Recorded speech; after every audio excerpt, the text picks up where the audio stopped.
I really go far on free speech. I abide anti-Semitism. Even I'm Jewish. I hate anti-Semitism, but I know that, freedom of speech is something you have to give your opponents if you want it for yourself. I think you should marginalize it and denormalize it. But what happens when you have such a vast inflow of people who grew up in an endemically anti-Semitic country? And we never vet these people for a fit. And so now I'm literally in a Jewish neighborhood in Toronto myself, where every single Sunday, dozens of pro-Hamas protesters in loudspeakers shout atrocious anti-Semitic threats, really, calling for genocide. And I'm thinking, okay, I want to, maybe we can tackle this using real laws: mischief, nuisance, trespass, uttering threats. I'm not a big fan of hate crimes. They're on the books too. None of these things are being pursued because of politics, because they're now a vast voter bloc. And there are literally Jews who have been in Canada for generations who are saying, how's it going to be in 10 more years? How's it going to be in 10 more years after that? Maybe like the Jews of France, they got to leave. I wouldn't want to be a Jew in Manchester, UK. I wouldn't want to be a Jew in Birmingham if there's any left. And what's the future for Jews in Montreal? And I'm just speaking from a personal point of view because I love freedom of speech, and I love to be able to say I'm very principled on that I want it even for my opponents. But at a certain point, there are so many people who do not share our basic underlying foundations that one of us has to leave the country. Yeah, it's a difficult problem. Part of the problem is, though, that we are getting into the era, as some people have argued, of uneven application of laws. That is, and you alluded to this in your comments, that once the thing becomes a political matter, then the law is not being neutral anymore. So if there are people who are actually making threats, like making a threat is one thing that free speech does not include. You can't go up to somebody and threaten imminent violence, and you can't threaten genocide. That's not supposed to be in the bucket of free speech. So if you actually have that happening, that might suggest that the law is not being applied the way we would like to imagine it. And if you have laws that are not being applied evenly, regardless of the political orientations or the identities of the speakers, that's not good enough either. And those things, I think, are part and parcel of the way our legal system is evolving. That it's all tied up with, our laws about equity and hate speech and so on. The social justice, tide, which has changed our basic understandings about how the law's supposed to work.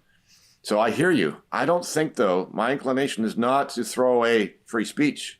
I think that free speech idea is important for the protection of all those people that you might be concerned about. Because once free speech gets weaponized, it will likely come back to bite you and be applied in the opposite way that you imagine it to be. I'm subject of 2 complaints before the BC Human Rights Tribunal right now. I mean, whatever law you give the government thinking it'll be applied against your opponents, it will be used against you. Exactly so. And even if you're enjoying a moment where your guy has the whip in the hand, imagine your opponent having that same power, because that'll be how it ends up. That's the irony. The official Jews of Canada, as I call them, lobbied for these hate speech laws that really aren't being used against anti-Semites who abound. They're being used against conservatives sometimes. I suppose you could say even the truckers, in a way, were denormalized by the hate finders. I don't know. Right. Exactly so. But see, this is a difficult concept. I think it's a wrong concept. So if you imagine that you live in a free society, like, what does that mean? What are you free to do? Well, you're certainly free to think for yourself. And if you're free to think, then you're free to think bad thoughts. And some of those bad thoughts might be that you hate other people. In other words, if you are a free person in a free country, you are allowed to hate other people. And if you live in a free country with free speech, then you're allowed to say that you hate other people. And people don't like to think that way because we don't want people acting that way. Well, I understand that, and I don't want to encourage it. it's unfortunate when it happens. But if you are consistent with the principle that you believe in liberty, then you have to allow for the possibility that some people are going to hate other people, and they're going to say so. So I don't really like the idea of hate speech. I do believe, though, in the idea that people are not allowed to coerce other people. Yeah. Or threaten them with violence. And that's the line for me. If you are actually threatening violence, that's not okay. That's the proper line to draw and still be able to say that you live in a free country. You know, it was Doug Christie, a lawyer for many people prosecuted under different hate speech laws in the 80s. I heard him once say that hatred comes from a feeling of grievance. And unless you address that underlying grievance, you're not going to stop the hatred. In fact, if you shut people up, you'll only fortify their grievance. It'll not only do they have the grievance, but they're not allowed to air it and seek a remedy to it.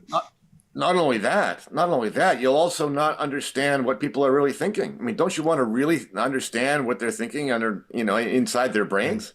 It's much, I don't know, I'm not sure if it is, but it might be safer to know where people are coming from because they're saying so out loud rather than hiding inside. I would rather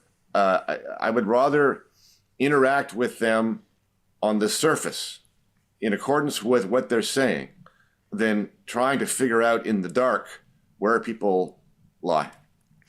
You know, when I was growing up in the pre-internet era, I often thought, if only I could get my big idea to the world, I would change things.